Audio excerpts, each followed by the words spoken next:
Assalamualaikum everyone, welcome to Vocab Grammar. You learn English with easy lessons. In this lesson, I'm going to explain the difference between gerund and present participle. कल मैंने participles के ऊपर video बनाई थी जिसमें मैंने आपको present participle, past participle और perfect participle जो है वो उसको explain किया था. अब उसमें एक confusion आती है कि प्रेजेंट पार्टिसिपल और जीरेंड जो है ये दोनों एक जैसे लगते हैं, तो इनमें क्या डिफरेंस है, जैसे मैं अभी आपको बताती हूँ. मैंने कल आपको बताया था कि जो प्रेजेंट पार्टिसिपल होता है वो बनता है वर्ब से. वर्ब के साथ जब हम प्लस आईएनजी लगा देते हैं तो वो प्रेजेंट पार्टिसिपल बन जाता है, जैसे कि फॉलिंग, रनिंग, लाफिंग, वॉकिंग. ठीक है, वर्ब है. वर्ब के साथ की जो आईएनजी फॉर्म होती है जिसको हम V4 भी बोलते हैं वो होता है प्रेजेंट पार्टिसिपल.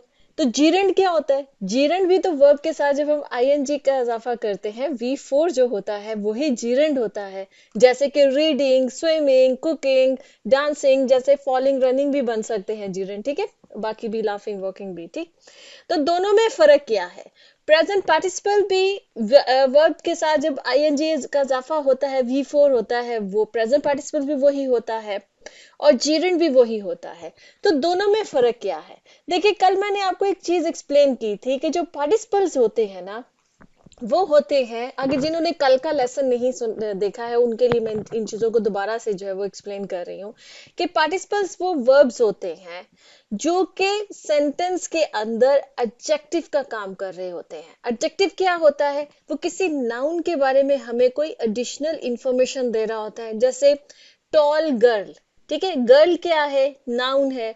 तो उसके साथ जो हमने टॉल वर्ड का यूज किया है कि लंबी लड़की, तो टॉल क्या हो गया? वो एडजेक्टिव हो गया, क्योंकि वो गर्ल जो नाउन है उसके बारे में एक एडिशनल इंफॉर्मेशन दे रहा है कि लड़की, पर कैसी लड़की? लंबी लड़की.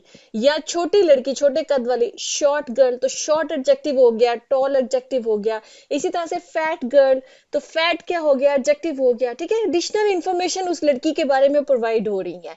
या कह सकते हैं कि थिन गर्ल, पतली लड़की, या स्लिम गर्ल, स्लिम वर्ड भी यूज होता है. ठीक है, पतली लड़की. ठीक, तो इसी तरह से हर वो वर्ड जो कि आपको नाउन के बारे में कोई एडिशनल इंफॉर्मेशन प्रोवाइड कर रहा है उस वर्ड को हम एडजेक्टिव कहते हैं.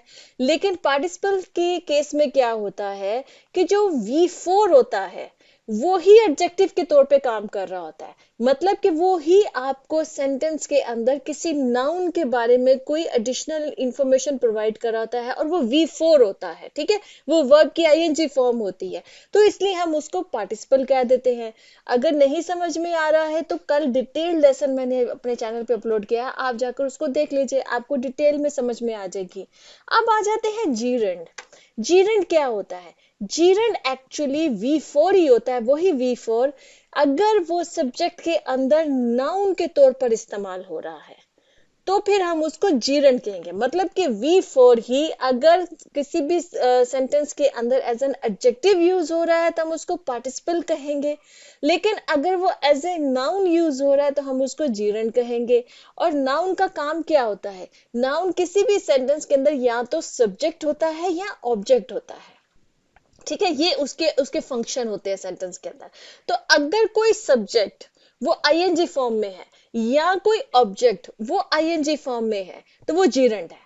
लेकिन अगर कोई जो सब्जेक्ट है, क्या इसका नाम है, कोई वर्ब है वो आईएनजी फॉर्म में है लेकिन वो किसी नाउन के बारे में कोई इंफॉर्मेशन दे रहा है तो फिर वो पार्टिसिपल है.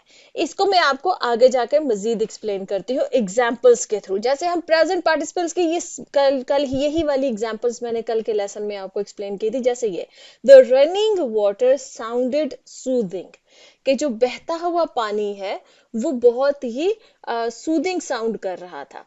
अब यहाँ पर आप देखें कि जो रनिंग है वो वाटर के बारे में बता रहा है, वाटर नाउन है. ठीक है ना, और वाटर के बारे में एक इंफॉर्मेशन दे रहा है और आईएनजी फॉर्म में है क्योंकि रन जो है भागना वो एक वर्ब है, उसकी आईएनजी फॉर्म में V4 है और वो एक नाउन के बारे में कि पानी, कैसा पानी? बहता हुआ पानी. अब पानी के लिए हम भागना, भागता हुआ पानी नहीं वर्ड यूज करते. ठीक है, वो ट्रांसलेशन होती है, हम उसको बहता हुआ पानी कहते हैं. ठीक है, तो जो बहता हुआ पानी है, ठीक, तो ये पार्टिसिपल है. मतलब कि वो एक नाउन के बारे में कोई इंफॉर्मेशन दे रहा है, V4 है और एडजेक्टिव के तौर पे काम कर रहा है. ठीक है, इसी तरह से यहाँ पर the shimmering stars around the night sky, कि जो चमकते हुए सितारे हैं उन्होंने आसमान जो था, रात का जो आसमान था, उसको सजा दिया। ठीक है, सजा हुआ लगता है ना आसमान चमकते सितारों की वजह से। तो शिमरिंग स्टार्स, कैसे स्टार्स? चमकते हुए सितारे। ठीक, तो ये चूंकि शिमरिंग जो है एडजेक्टिव के तौर पे काम कर रहा है, तो हम इसको प्रेजेंट पार्टिसिपल कहेंगे। इसी तरह से chirping birds, birds greeted the morning sun, के जो चहचहाते हुए जो परिंदे थे, उन्होंने सुबह का जो सूरज है उसको खुशामदीद कहा। तो बर्ड्स जो है नाउन है, उसके बारे में इंफॉर्मेशन दे रहा है चर्पिंग, मतलब चहचहाते हुए। ठीक, अब ये तो मैंने कल भी एक्सप्लेन किया था। मैंने कहा जो पहली दफा वीडियो देख रहे हैं तो उनके लिए जो है मैं इसको एक दफा फिर से एक्सप्लेन कर दूं। ठीक, तो ये हो गए प्रेजेंट पार्टिसिपल कि जो किसी नाउन के बारे में कोई एडिशनल इंफॉर्मेशन दे रहे हैं, एडजेक्टिव के तौर पे काम कर रहे हैं, और V4 है। ठीक, तो वो प्रेजेंट पार्टिसिपल। अब आ जाते हैं जी जीरंड पे। जीरंड के बारे में मैंने आपको बताया है कि वो नाउन के तौर पे काम करते हैं, और नाउन का क्या काम होता है सेंटेंस के अंदर? या तो वो सब्जेक्ट होता है या वो ऑब्जेक्ट होता है। ठीक है, ये किसी नाउन से पहले नहीं आते हैं, वो खुद ही नाउन हो जाते हैं। ठीक, मतलब या तो वो सब्जेक्ट होते हैं किसी सेंटेंस के अंदर, या वो ऑब्जेक्ट होते हैं। अब इसके एग्जांपल्स देख लेते हैं, जैसे कि writing is her passion. Writing जो है, लिखाई जो है, वो उसका पैशन है, मतलब उसको लिखना पसंद है, वो ऑथर बनना चाहती है। ठीक है, या वो ऑथर है, क्योंकि राइटिंग उसका पैशन है। राइटिंग क्या है? लिखारी, लिखारी नहीं, लिखाई। ठीक है, लिखाई जो है वो उसका पैशन है।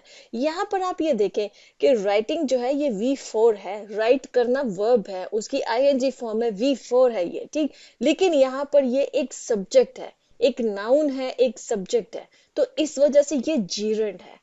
क्योंकि ये अब ऑब्जेक्ट वो नहीं है, एडजेक्टिव नहीं है, ये किसी नाउन के बारे में इंफॉर्मेशन नहीं दे रहा, ये खुद ही नाउन है। और नाउन क्या होता है किसी सेंटेंस के अंदर? या तो सब्जेक्ट होता है या ऑब्जेक्ट होता है। इसी तरह से जैसे ये देखे, शी एंजॉयज रीडिंग, उसको पढ़ना पसंद है। जो लोग किताबें वगैरह बहुत पढ़ते हैं ना, तो वो इस तरह की बात कर, आई एंजॉय रीडिंग, के मुझे किताबें पढ़ना बहुत पसंद है। हम उर्दू में तो किताबें पढ़ना कहेंगे, लेकिन इंग्लिश में जो अंग्रेज है वो सिर्फ रीडिंग वर्ड ही यूज कर लेते हैं। ठीक है, अब यहाँ पर देखिए रीडिंग जो है, रीड जो है ये एक वर्ब है, उसकी ING फॉर्म है। ठीक है, रीडिंग, लेकिन यहाँ पर वो ऑब्जेक्ट है सेंटेंस के अंदर, एक नाउन है सेंटेंस के अंदर। ठीक है, तो इस वजह से ये जीरेंट है। जीरेंट या तो सब्जेक्ट होगा किसी सेंटेंस के अंदर, या ऑब्जेक्ट होगा किसी सेंटेंस के अंदर। ठीक, इसी तरह से singing brings joy to many people, के जो गाना गाना है ना, वो बहुत से लोगों के लिए जो है वो उनके लिए एक खुशी लेकर आता है, उन्हें पसंद होता है जब वो गाना गाते हैं, तो या वो गाना सुनते हैं तो उनको बहुत जो है ना मजा आता है। ठीक है, तो सिंगिंग, देखिए सिंग वर्ब है, वर्ब की ING फॉर्म है, लेकिन यहाँ पर नाउन के तौर पे ये फंक्शन कर रहा है सेंटेंस के अंदर, सब्जेक्ट है सेंटेंस के अंदर, तो इस वजह से हम इसको जीरेंड कहेंगे। अब आ जाते हैं जी यहाँ पर हम कि इन दोनों का अब मुवाजना करते हैं। कुछ हम ऐसे एग्जाम्पल्स लेंगे जहां पर प्रेजेंट पार्टिसिपल और जो जिरेंड है उनको आपस में उनका मुवाजना करते हैं, तो हमें इस कॉन्सेप्ट की ज्यादा अच्छे तरीके से समझ में आएगी। जैसे आप ये देखें, ये सेंटेंस देखें, रनिंग इज गुड एक्सरसाइज। यहाँ पर रनिंग क्या है? सब्जेक्ट है ना, यहाँ पर सेंटेंस में सब्जेक्ट है यहाँ पर बना हुआ रनिंग, तो क्या हुआ? ये नाउन है। ठीक, तो फिर ये क्या हो गया? चूंकि नाउन मैंने बताया था सब्जेक्ट होता है किसी भी सेंटेंस के अंदर, तो ये जीरेंड है। तो यहाँ पर रनिंग जीरेंड है, लेकिन इसी सेंटेंस में जो मैंने आपको पहले पार्टिसिपल में पढ़ाया है, रनिंग वाटर, बहता हुआ पानी। ठीक है, भागता हुआ पानी नहीं, बहता हुआ पानी। ठीक, तो यहाँ पर रनिंग के सेकंड सेंटेंस के अंदर वही वर्ड, वही V4 जो है, जैसे रनिंग पहले था, क्योंकि वहां पर वो सब्जेक्ट था तो हम उसको जिरेंड कहेंगे, वहां पर पहले सेंटेंस में वो जिरेंड है, लेकिन वही वर्ड जो है वो सेकंड सेंटेंस के अंदर आके अब ये प्रेजेंट पार्टिसिपल हो गया है, क्योंकि ये एडजेक्टिव के तौर पे काम कर रहा है। ये वाटर के बारे में हमें इंफॉर्मेशन दे रहा है, वाटर नाउन है इस सेंटेंस के अंदर। ठीक है, एक और एग्जांपल देख लेते हैं, जैसे कि he is interested in cooking, उसको कुकिंग में इंटरेस्ट है। हो सकता है वो शेफ बनना चाहता है, वो कोई और प्रोफेशन में नहीं जाना चाहता है, तो क्योंकि उसे कुकिंग में इंटरेस्ट है, तो ये बयान हो रहा है यहाँ पर कि उसको खाना पकाने में इंटरेस्ट है। तो कुकिंग यहाँ पर क्या है? ऑब्जेक्ट है सेंटेंस के अंदर, नाउन है, तो ये जीरेंड होगा यहीं पे। लेकिन इसी तरह से नेक्स्ट सेंटेंस में आप देखें, the aroma of cooking food, food क्या है? नाउन है, फूड के बारे में बता रहा है, कैसा फूड? जो पकाया जा रहा है, कुकिंग फूड। ठीक है, filled the kitchen, उसने जो उस अरोमा ने पकते हुए खाने के अरोमा ने, उसकी खुशबू ने किचन को भर दिया। अब सेम वर्ड यहाँ पर जो है कुकिंग जो है वो यहाँ पर अब प्रेजेंट पार्टिसिपल के तौर पे काम कर रहा है, क्योंकि ये एडजेक्टिव है, फूड के बारे में इंफॉर्मेशन दे रहा है कि कैसा फूड, पकता हुआ फूड, ठीक है। तो कुकिंग फूड, ठीक। पहले कुकिंग, पहले सेंटेंस में कुकिंग क्या है, वो ऑब्जेक्ट है तो वो जीरंड होगा। सेकंड सेंटेंस में कुकिंग क्या है, वो एक एडजेक्टिव है तो वो प्रेजेंट पार्टिसिपल होगा, ठीक। एक और एग्जांपल देखते हैं, जैसे कि falling behind in her studies was not an option for Sarah, कि सारा के लिए अपनी स्टडीज में पीछे रह जाना ऑप्शन ही नहीं थी। मतलब वो इतनी इंथुजियास्टिक है, इतनी फोकस्ड है अपनी स्टडी को लेकर कि उसने अपने लिए वो ऑप्शन ही नहीं रखी हुई कि मैंने पीछे रहना है, मैंने सबसे आगे जाना है, ठीक है। तो फॉलिंग बिहाइंड, पीछे रह जाना। अब यहाँ पर फॉलिंग जो है ना, ये उसके सब्जेक्ट के तौर पे काम कर रहा है, तो यहाँ पर ये क्या है, ये जीरंड है। अब उसी में आप देख लें, the falling leaves covered the ground, जो गिरते हुए पत्ते थे उन्होंने ग्राउंड को कवर कर दिया, ठीक है। अब यहाँ पर क्या है, फॉलिंग सेकंड सेंटेंस में अब ये प्रेजेंट पार्टिसिपल है, क्योंकि वो लीव्स, पत्ते जो है उसके बारे में इंफॉर्मेशन दे रहा है, एडजेक्टिव के तौर पे काम कर रहा है कि कैसे पत्ते, गिरते हुए पत्ते, ठीक है। आई होप कि आपको जो है वो जो जो डिफरेंस है प्रेजेंट पार्टिसिपल और जीरंड में जो डिफरेंस है वो समझ में आ गया होगा, कोई कंफ्यूजन नहीं रही होगी, क्योंकि एग्जाम्स पॉइंट ऑफ व्यू से ये जो टॉपिक है ये बहुत इंपॉर्टेंट है। स्टूडेंट्स जो है वो कंफ्यूज हो जाते हैं अक्सर, तो आई होप कि आपको क्लियर हो गया होगा ये कॉन्सेप्ट। तो चलिए जी, मैं आपको अगले लेसन में मिलती हूँ। अल्लाह हाफिज।